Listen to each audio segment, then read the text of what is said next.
This video is only for educational purpose. It is not a recommendation. Please do your own study before investing. Hey guys, welcome to the Compound Money channel.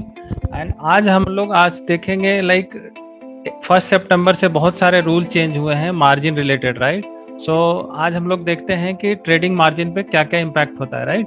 So first will see कि intraday में क्या क्या impact है। तो intraday में suppose करो आपको समझो HCL टेक फॉर एग्जांपल, पहले आप इंट्राडे में लेते थे, राइट? तो बाई करते थे, तो सपोज करो लॉन्ग टर्म में आपको पता होगा लॉन्ग टर्म में अगर बाई करते हो तो फुल मार्जिन लगता है। तो देखो अगर 1 शेयर या 10 शेयर आप यहाँ पे लेते हो, अगर लॉन्ग टर्म में मतलब डिलीवरी आप ले रहे हो तो आपको 1174 इंटू 10 जितना होगा उतना कॉस्ट पूरा पे करना पड़ेगा, right?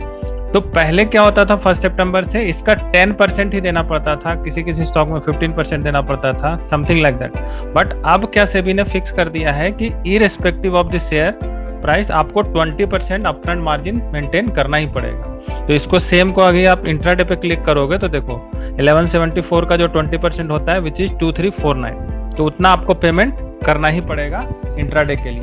And same thing is applicable अगर इंट्राडे में आप सेल भी करते हो तभी भी आपको इतना ही मार्जिन लगेगा। वो तो आप पहले से था, जितना बाय में लगता था उतना ही सेल में लगता था। तो ये इम्पैक्ट हो गया इंट्राडे मार्जिन। इसको आप यहाँ भी जाके चेक कर सकते हो जहाँ पे जीरोधा मार्जिन कैलकुलेटर है, राइट? तो जीरोधा, अगर जीरोधा मार्जिन कैलकुलेटर पे आप क्लिक करोगे यहाँ पे तो मार्जिन कैलकुलेटर यहाँ पे आ जाएगी। तो वहाँ पे भी आप देख सकते हो कि इक्विटी का क्या इम्पैक्ट हुआ है, right? So if you see here irrespective of all share, देखो MIS मतलब margin intraday square of, right? तो सारे शेयर्स के 20% सेबी ने फिक्स कर दिए।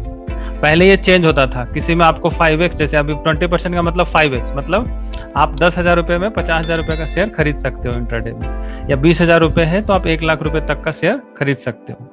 बट अभी इररिस्पेक्टिव ऑफ शेयर इन्होंने फिक्स कर दिया है कि 5x लगेगा ही। पहले ये 10x था, 12x था, समटाइम्स 20x भी था, किसी किसी शेयर के लिए 25x भी था, 15x भी था। बट अब कोई भी शेयर लोगे आपको 5x मार्जिन मेंटेन करना ही पड़ेगा। तो ये मेजर चेंज है सेबी का 1 सितंबर से। And same thing is applicable to covered order also.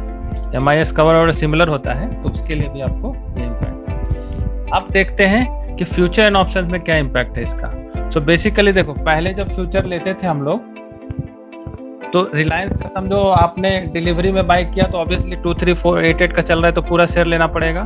तो सपोज करो रिलायंस आप डिलीवरी में बाय कर रहे हो, यहाँ पे लॉन्ग टर्म डिलीवरी हो गया। सपोज करो आप 200 स्टॉक्स बाय कर रहे हो, या इसका लॉट साइज जो है 250 का है, तो 250 का एग्जांपल लेते हैं। तो देखो लोग फ्यूचर्स में ज़्यादा क्यों आते हैं, उसका रीज़न यही है, लाइक डिलीवरी आप लोगे तो आपको 59 से मतलब 6 लाख रुपए आपको मेंटेन करने पड़ेंगे अकाउंट में। लेकिन यही काम आप अगर फ्यूचर से करोगे तो देखो फ्यूचर्स का लॉट साइज सितंबर फ्यूचर बाय करोगे तो आपको यहाँ पे लॉट साइज होता है 250 का फिक्स 2399, देखो 1,32,000 ही देना पड़ेगा। तो that is the major benefit of future.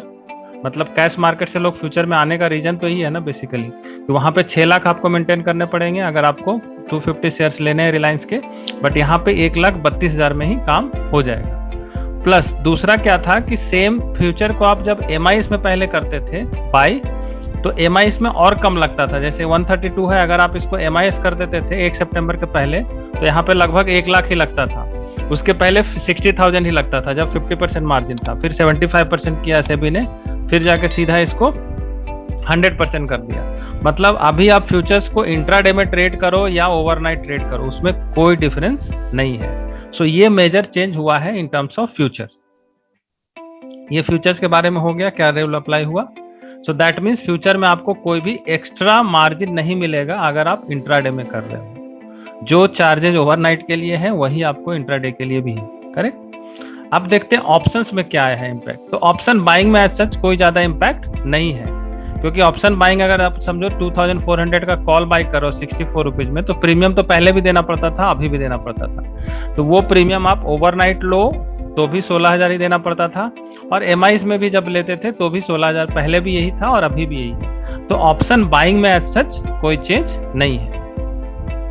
So that is the explanation about like intraday में क्या इफेक्ट हुआ है, एंड देन फ्यूचर्स में क्या इफेक्ट हुआ है, और ऑप्शन बाइंग में क्या इम्पैक्ट हुआ है। अब एक बार ऑप्शन सेलिंग भी देख लेते हैं। सपोज करो ये 2400 का ऑप्शन आप सेल कर रहे हो, तो सेल करने में ऑब्वियसली फ्यूचर्स के इतना ही मार्जिन लगता है। तो देखो जितना फ्यूचर्स का मार्जिन होता है उतना ही ऑप्शन सेलिंग में भी मार्जिन लगता है, करेक्ट? तो ये भी पहले कम लगता था if you are doing in MIS, मतलब इंट्राडे में कर रहे हो, बट अभी इंट्राडे में भी करोगे तो देखो सेम ही margin, no change in the margin rule. So that means ये मेजर इम्पैक्ट है। पहले जो फ्यूचर एंड ऑप्शन ट्रेडर थे और specially future and option trader, उनको इंट्राडे में अगर करते थे तो कम मार्जिन में काम चल जाता था, लेकिन अभी उनको पूरा फुल मार्जिन मेंटेन करना पड़ेगा। Correct. So this is all about futures and options and margin में क्या क्या चेंजेस आएंगे। I will come up with more video. So thanks for watching, I hope you liked it. Thank you, bye bye.